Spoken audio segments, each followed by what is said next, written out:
Guys, kita lagi ngedive ke lorong waktu.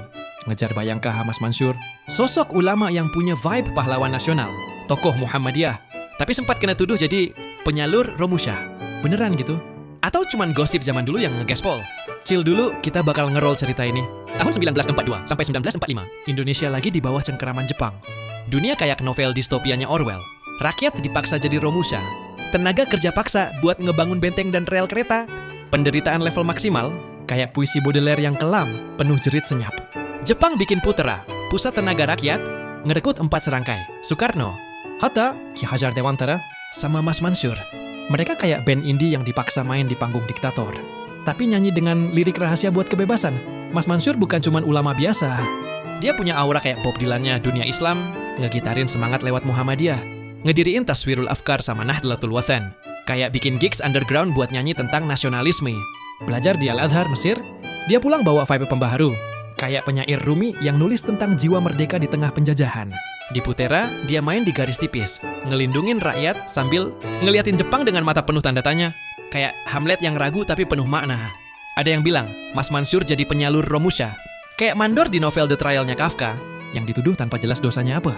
Di medsos, ada yang nyebut 4 serangkai jadi brand ambassador Romusha. Tapi bro, itu kayak nge-label band indie sebagai sell out cuma karena main di festival mainstream. Faktanya Mas Mansur sama gengnya di Putera manfaatin panggung Jepang buat nyebarin api nasionalisme. Soekarno keliling kampung, nge-MC tentang kemerdekaan.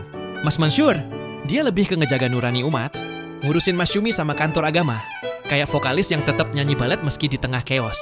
Buktinya, tahun 1944, dia cabut dari Putera. Alasan resmi sih sakit.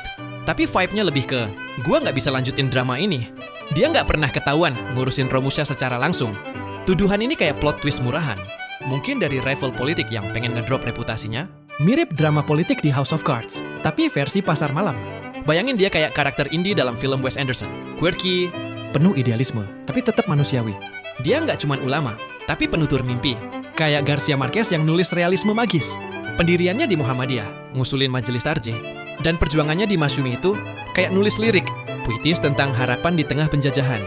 Tahun 1964, Soekarno kasih dia gelar pahlawan nasional. Kayak Grammy buat musisi jalanan yang nyanyi dari hati. Jadi penyalur Romusha. Nah bro, itu cuman rumor yang nge-fly tanpa sayap kuat. Mas Mansur adalah ulama dengan jiwa skena. Nyanyi tentang kebebasan di tengah badai penjajahan. Dia kayak penyair Neruda yang nulis tentang cinta tanah air, atau band indie yang tetap main meski sound system jelek. Sejarah itu kompleks, kayak playlist Spotify yang campur aduk tapi punya cerita. So, let's respect the man, the myth, the vibe.